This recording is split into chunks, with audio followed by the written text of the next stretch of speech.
स्वागत है दोस्तों आपका हमारे इस न्यूज चैनल पर। तो दोस्तों आज 2 अगस्त हो गया है। आज कुछ तमाम खबरों को हम बात करेंगे। तो चलिए बिना किसी टाइम वेस्ट के चलते से पहली बड़ी खबर की और तो सबसे पहले बड़ी खबर यह है कि देश भर में आज मनाई जा रही है बकरीद। यूपी में सामूहिक नमाज पर रोक लगा है, जारी की गई विशेष गाइडलाइन। जी हाँ, देश भर में ईद उल अजहा यानी बकरीद मनाई जा रही है। त्योहार ईद के 70 दिन बाद कुर्बानी के पर्व के रूप में मनाया जाता है, जो लोग को सच्चाई की राह में अपना सब कुछ कुर्बान कर देने का संदेश देती है। कोरोना संकट के कारण इस बार ईद का जश्न कर रहा था और जब बकरीद भी बाजार और मोहल्ले सुने पड़े हैं। लोग सोशल डिस्टेंसिंग के नियमों का पालन करते हुए इस त्योहार को मना रहे हैं। लोग ऐतिहासिक बरतते हुए मस्जिदों में नमाज भी अदा कर रहे हैं। वहीं यूपी में बकरीद को लेकर खास गाइडलाइन जारी की गई है। उत्तर प्रदेश के मुख्यमंत्री योगी आदित्यनाथ की अगुवाई वाली सरकार ने बकरीद को लेकर जो दिशा निर्देश जारी किए हैं, उसमें कोरोना संकट को देखते हुए मस्जिद में सामूहिक नमाज पर रोक लगाई गई है। साथ ही खुले में जानवरों की कुर्बानी करने और मांस ले जाने की अनुमति भी नहीं होगी। कोरोना संक्रमण से बचाव के लिए लोगों को सोशल डिस्टेंसिंग और अन्य एहतियात का पालन करते हुए बकरीद का जश्न मनाने के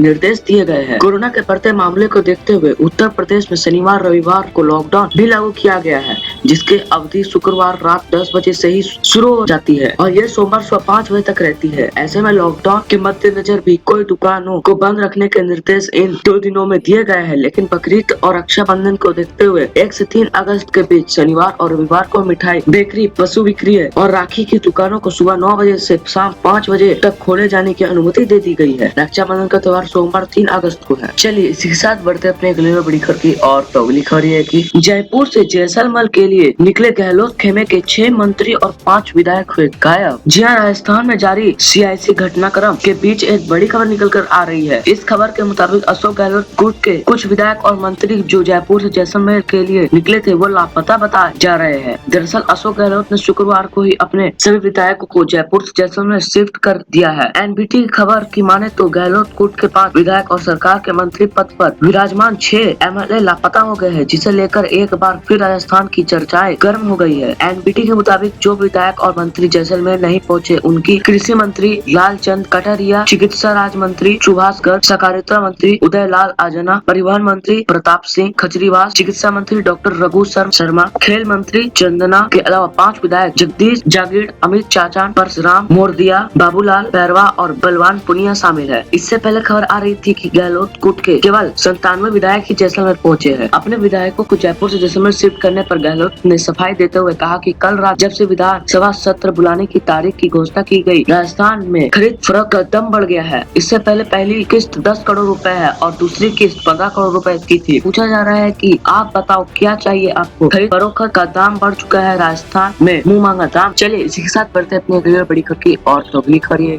भारत में 2G सेवाओं के 25 साल पूरे हो गए हैं। मुकेश अंबानी बोले अब इसे इतिहास का एक हिस्सा बनाना जरूरत हो गया है। जी हाँ, रिलायंस इंडस्ट्री के चेयरमैन और देश के सबसे बड़ी दूरसंचार कंपनी जियो के मालिक मुकेश अंबानी ने शुक्रवार को कहा कि 2G सेवाओं से हटने के लिए तत्काल नीतिगत उपायों की जरूरत है। उन्होंने कहा कि ये सेवा 25 साल पहले शुरू की गई थी और अब इसे इतिहास का हिस्सा बनाने की जरूरत है। देश में पहली मोबाइल फोन कॉल की सिल्वर जुबली के अवसर पर अंबानी ने कहा कि 2G के फीचर फोन की वजह से ऐसे समय करीब 30 करोड़ यूजर्स मूल इंटरनेट सेवाओं से दूर है, जबकि देश और कई अन्य देशों 5G के दौर में प्रवेश की तैयारी कर रहे हैं। अंबानी ने कहा कि विशेष रूप से इस तथ्य की और ध्यान दिलाना चाहता हूं कि देश में अब से 30 करोड़ मोबाइल ग्राहक 2G के दौर से फंसे हुए हैं। फीचर फोन की वजह से ये लोग ऐसे समय इंटरनेट के इस्तेमाल से दूर है, जबकि भारत और शेष दुनिया में 5G टेलीफोनी के दौर में प्रवेश की तैयारी कर रही है। उन्होंने कहा कि 2G को अब इतिहास का हिस्सा बनाने के लिए आवश्यक कदम उठाने की जरूरत। इससे पहले अंबानी ने घोषणा की थी कि रिलायंस इंडस्ट्री की दूरसंचार इकाई जियो फीचर फोन के साथ पर सस्ते स्मार्टफोन देश का भारत को 2G से मुक्त करने का प्रयास करेगी। चलिए इसी के साथ बढ़ते अपनी अगली बड़ी खबर की और तो अगली खबर है कि दोस्तों अब बात करते हैं मौसम समाचार के ऊपर, वेदर रिपोर्ट के ऊपर। आने वाले 24 घंटे के बारे में जानते हैं क्या है वेदर रिपोर्ट। अगले 24 घंटे के दौरान ऊपरी हिमालय, पश्चिम बंगाल, सिक्किम, असम के कुछ हिस्सों, मेघालय, उत्तरी पूर्वी उत्तर प्रदेश और तटीय कर्नाटक में मौसम सक्रिय रहेगा और हल्की से मध्यम बारिश के साथ कुछ स्थानों पर भारी वर्षा हो सकती है। शेष पूर्वोत्तर भारत, झारखंड, उत्तराखंड, हिमाचल प्रदेश, पश्चिमी उत्तर प्रदेश, कोकण, गोवा, केरल, आंध्र प्रदेश, लक्षद्वीप, अंडमान व निकोबार द्वीप समूह और मध्य प्रदेश के कुछ हिस्सों में हल्की से मध्यम बारिश होने के आसार है। उत्तरी और पूर्वी राजस्थान, गुजरात, आंतरिक महाराष्ट्र, तेलंगाना, आंतरिक कर्नाटक और तमिलनाडु के हिस्सों में हल्के से 1-2 स्थानों पर मध्यम बारिश हो सकती है। बिहार, छत्तीसगढ़, उड़ीसा, दिल्ली, बिहार, हरियाणा, पंजाब और जम्मू कश्मीर के बादलों की गर्जना के साथ हल्की बारिश के आसार। तो दोस्तों आज के समाचार समाप्त करते हैं। अगर आप सच्चे भारतीय